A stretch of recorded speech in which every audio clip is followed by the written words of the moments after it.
Continuamos con nuestro relato de la Guerra Civil Española en tiempo real. Hoy es 4 de marzo de 1939 y entramos ya en el que será último mes de la Guerra Civil Española. Esta semana ha estado bastante cargada de acontecimientos, así que comenzamos por el día 26 de febrero, que en realidad es consecuencia de lo que se firmó el día anterior en Burgos. El acuerdo entre la España de Franco y el gobierno francés de Daladier, que se conoce como Acuerdo Bérard-Gómez-Jordana. El senador francés Léon Bérard había pasado varios días en Burgos negociando con las autoridades franquistas y el día 25 de febrero firmó un acuerdo con el ministro de Asuntos Exteriores, general Gómez Jordana, en virtud del cual Francia reconocería a la España de Franco 2 días más tarde, en coordinación con el Reino Unido, y devolvería el oro el oro del Banco de España retenido en Mont-de-Marsan desde hacía ya 8 años, los buques mercantes que estaban en aguas francesas y las obras de arte del Museo del Prado y otros centros artísticos que había trasladado allí el gobierno de la República. A cambio de ello, España reabriría la frontera a los refugiados. Recordemos que Franco la había cerrado el día 20 y se establecerían relaciones de buena vecindad con Francia, especialmente en lo que respecta a la cuestión de Marruecos. Por lo tanto, logrado así la adhesión francesa, Chamberlain daba el paso que ya había previsto desde hacía varios días, como indicó a Lord Halifax, ministro de Exteriores, el día 22, y el 27 de febrero, conjuntamente, Francia y el Reino Unido reconocían a la España franquista. En el caso del Reino Unido, la decisión provocó un debate en la Cámara de los Comunes, ya que el Partido Laborista y el Partido Liberal, incluso alguna figura del Partido Conservador, como Vivian Adams, estaban en contra de dicha decisión. Mencionaremos el discurso de Clement Attlee, que dijo que vemos en esta acción una grave traición a la democracia, la consumación de 2 años y medio de hipócritas ostentaciones de no intervención acompañadas de una connivencia constante con la agresión. Y este es solo un paso más en el camino descendente del gobierno de Su Majestad, que en cada nueva ocasión ya no vende sino que regala los intereses permanentes de su país. No hace nada por conseguir la paz o detener la guerra, sino que limita a declarar al mundo entero que todo aquel que se decida a emplear la fuerza tendrá un amigo en el primer ministro británico. Naturalmente, Chamberlain, Anthony Eden y especialmente el profranquista diputado conservador Henry Pagecroft opinaban lo contrario, que ante los hechos consumados es mejor mantener buenas relaciones de vecindad con España, que no se podía ayudar a la República a ganar la guerra y que, en el caso de Pagecroft, que Franco era una buena contención contra el comunismo. Enterado la decisión de estas potencias democráticas, ponía fin a cualquier esperanza, si la quedaba, de que ayudasen a la República no ya a ganar la guerra, sino al menos a seguir recibiendo armamento soviético a través de una frontera que ya ha desaparecido. De manera que el embajador de la República en Londres dejaba de serlo. Pablo de Azcárate realizaba la entrega de la embajada al Ministerio de Asuntos Exteriores y este se la pasaba inmediatamente al Duque de Alba, representante oficioso de la España franquista hasta entonces en el Reino Unido. Se nombraban embajadores en Madrid, en Burgos, aunque pronto, como vemos, serían trasladados a Madrid, y destacaba el nombrado por la República Francesa, que era el mariscal Philippe Pétain, que tras su éxito destacado en la Primera Guerra Mundial como jefe de Estado Mayor, había desempeñado el puesto de ministro de la Guerra algunos años antes, pero sería especialmente conocido como jefe de Estado durante la Francia de Vichy en la Segunda Guerra Mundial. Esto tendría consecuencias en el gobierno de la República, este reconocimiento al Estado rival, que naturalmente significaba dejar de reconocer al propio. Pero antes de pasar a las consecuencias del día 28, recordemos otros dos acontecimientos del día 27. En Madrid, la CNT recibía instrucciones de su secretario general, que estaba en el exilio, Mariano Rodríguez Vázquez, de que el sindicato anarquista debía acelerar el final de la guerra, ya que si Negrín se mantenía en el poder, los comunistas seguirían, es decir, la influencia comunista en el gobierno de la República sería mayor, aunque probablemente estaban pensando ya en el exilio. Nadie planeaba seriamente ganar la guerra, pero esta decisión daba a entender que el anarquismo se sumaría a cualquier golpe contra Negrín y los comunistas, algo que ya se estaba fraguando, y lo haría aún más esta semana. El mismo día, 27 de febrero, en Burgos, Franco recibía de hecho una oferta del coronel Casado, que se le había comunicado a través de su agente Centaño de Paz. Ahí se anunciaba algo que Casado llamaba la Junta de Liquidación de la Guerra, es decir, un nuevo gobierno, y presentaba como posibles interlocutores con los franquistas a Julián Besteiro. Ya sabemos que fue el primer presidente de las Cortes Republicanas entre 1931 y 1933 y presidió el PSOE del 25 al 31 y la UGT hasta 1934. Besteiro, que era del mismo partido que Negrín, no estaba por continuar la guerra y por eso se une a este plan para liquidar la guerra, en la Junta de Liquidación. También el coronel Ruiz Fornells, jefe de Estado Mayor del Ejército de Extremadura, sería el representante militar en estas supuestas negociaciones con Franco. Pero el caudillo rechazó que hubiera civiles en el comité negociador y que no hablaría con Besteiro. Por lo tanto, esta decisión aplazó el golpe de Estado una semana, mientras Casado buscaba una posible solución a esta negativa de los franquistas. Sin embargo, los acontecimientos en la España republicana lo que harían sería animar a Casado a dar un golpe contra Negrín. Pasamos por tanto al 28 de febrero. Enterado de que el día anterior la Francia y el Reino Unido no reconocen a su gobierno, Manuel Azaña, que no ha vuelto a España desde que se exilió hace 3 semanas, Azaña presentó la dimisión como presidente de la República. Esto dejaba sin jefe de Estado al gobierno republicano, aunque la Constitución establecía que en caso de dimitir el presidente de la República habría que convocar elecciones presidenciales por el complejo procedimiento que ya habíamos visto en mayo de 1936, aunque no fue dimisión sino destitución, y que hasta ese momento, de manera interina, el presidente de las Cortes sería presidente de la República. Por lo tanto, automáticamente el puesto pasaba a Diego Martínez Barrio.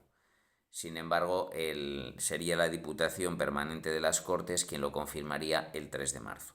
Antes de llegar a eso, hubo más acontecimientos el 28 de febrero. En Petrel, en la posición Yuste, cercana a Petrel, provincia de Alicante, donde se había trasladado hace 4 días el presidente del gobierno, el Consejo de Ministros reorganizó los altos mandos militares para dar más influencia a los comunistas.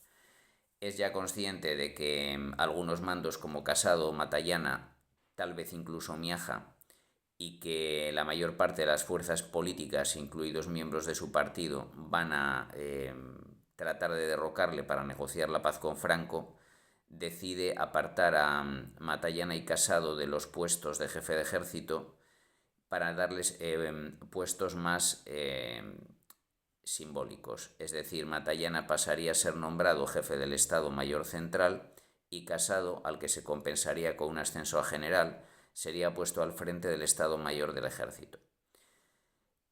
Además de Casado, serían ascendidos al generalato Juan Modesto y Antonio Cordón, miembros del Partido Comunista. Con eso se pretendía darles mayor poder para ser nombrados nuevos jefes de ejército.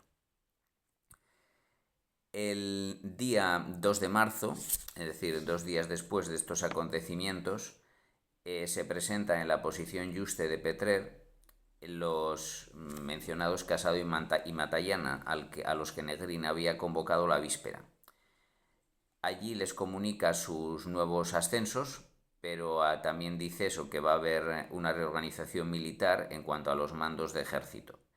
Esto alarma a los conspiradores, ya que perderán puestos de influencia en los ejércitos, y el poder comunista, según ellos, va a aumentar, y por lo tanto la resistencia ante cualquier negociación con Franco que Casado ya está teniendo. De manera que Casado regresa a Madrid para seguir con su conspiración, y Matallana viaja a Valencia, donde se reúne con el general Miaja y el general Menéndez. Ahí ya organizan el apoyo del ejército de Levante al golpe de Estado. Pasamos así al 3 de marzo, en que, como vemos, la Comisión Permanente de las Cortes se ha reunido en el restaurante La Perouse de París para confirmar a Diego Martínez Barrio como nuevo presidente interino de la República. Envía un mensaje, un telegrama, a Negrín para comunicarle esta decisión, diciendo que Martínez Barrio y el general Rojo piensan volver a España, pero el mensaje nunca llegará a manos de Negrín, ya que las comunicaciones siguen pasando por Madrid antes de llegar a la posición Yuste en Petrel. Por lo tanto, el mensaje no llega al presidente y Casado continúa con su labor golpista. De hecho, ya de vuelta en Madrid, el 3 de marzo, se entrevista con Diego Hidalgo de Cisneros, jefe de la aviación republicana, que ha regresado a España también. Según las memorias de Hidalgo de Cisneros, Casado habría dicho que que va a conseguir unas concesiones muy importantes con Franco, que no solo respetará sus vidas y su libertad, sino sus grados militares dentro del nuevo Ejército Nacional.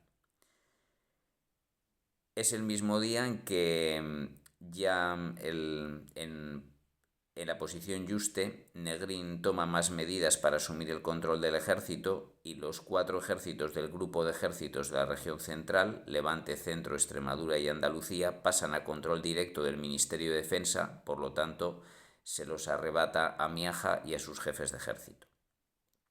Es una decisión previa hasta que se nombran a nuevos cargos militares al frente de estas tropas, que serán todos comunistas. Sin embargo, ya en franca rebeldía desde Madrid, Casado impide la circulación del diario oficial, por lo tanto sigue en Madrid al frente del ejército del centro.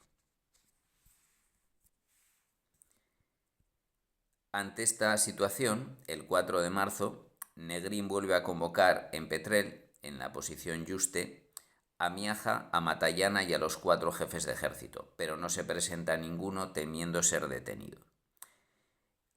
Nombra, por tanto, como ya tenía previsto, tras asumir el mando el día anterior, a un nuevo jefe de las Fuerzas Armadas, que sustituirá al general Miaja, que es el general Cordón, recién nombrado, ascendido a general el día 28 de febrero, para poder asumir este puesto, que, como vemos, es miembro del Partido Comunista. También serán comunistas los nuevos jefes de ejército: Tagüeña en el ejército de Andalucía, Valentín González el campesino en el ejército de Extremadura, Juan Modesto en el del centro, sustituyendo a Casado, y Enrique Lister en el de Levante, sustituyendo a Menéndez. Los dos últimos, además del jefe de Estado Mayor del ejército de Extremadura, está en la conspiración casadista contra Negrín. Naturalmente, ninguno de estos va a poder asumir el mando de las tropas, porque al día siguiente se producirá el golpe de Estado de Casado. Como hemos visto, Matallana, Miaja y Menéndez estaban en Valencia reunidos para alzarse contra el gobierno de Negrín en la posición Yuste, y Negrín, que ha vuelto a ser convocado en dicha posición, se niega a viajar allí a pesar de haber puesto a su disposición el presidente del gobierno un avión. Se reúne, en lugar de eso, el 4 de marzo se reúne en Madrid con diferentes mandos para dar a entender, para informar que se va a sublevar al día siguiente contra el gobierno Negrín, al que considera primero comunistizante y segundo que no va a conseguir nada negociando con Franco y es mejor una paz negociada en el que según él los militares podrán mantener sus graduaciones. Están de acuerdo el gobernador militar de Madrid, Martínez Cabrera, general Martínez Cabrera, Vicente Girauta, director general de Seguridad, y Ángel Pedrero, jefe del Servicio de Información Militar. Además, en la posición Jaca, que está en el Parque del Capricho, en la zona de Barajas, cerca del aeródromo de Barajas, se reúne, que es el puesto de mando del Estado Mayor del Ejército del Centro. Ahí se reúne Casado con Cipriano Mera, que es jefe del 4º Cuerpo de Ejército, entre las ciudades de Guadalajara y Cuenca. Recordemos que Cipriano Mera es anarquista y que la CNT había acordado el 27 de febrero que los anarquistas estarían dispuestos a aceptar una paz negociada para evitar la influencia comunista en el gobierno republicano que ya será en el exilio. Sin embargo, el golpe se va a adelantar unas horas en la base naval de Cartagena, ya que además de los citados nombramientos de jefes de ejército, Negrín había decidido el 4 de marzo que el coronel Francisco Galán se ocuparía de la base naval de Cartagena al mando de la 10ª División a fin de facilitar la posible llegada de armamento soviético desde Marsella y a fin de facilitar una posible evacuación de todos los republicanos posibles a través de dicho puerto. Sin embargo, en cuanto llega a la base naval de Cartagena, Galán es detenido por el jefe de Estado Mayor Fernando Oliva y por el coronel al mando del 3er Regimiento de Artillería de Costa, Gerardo Armentia, que son favorables a la conspiración de Casado.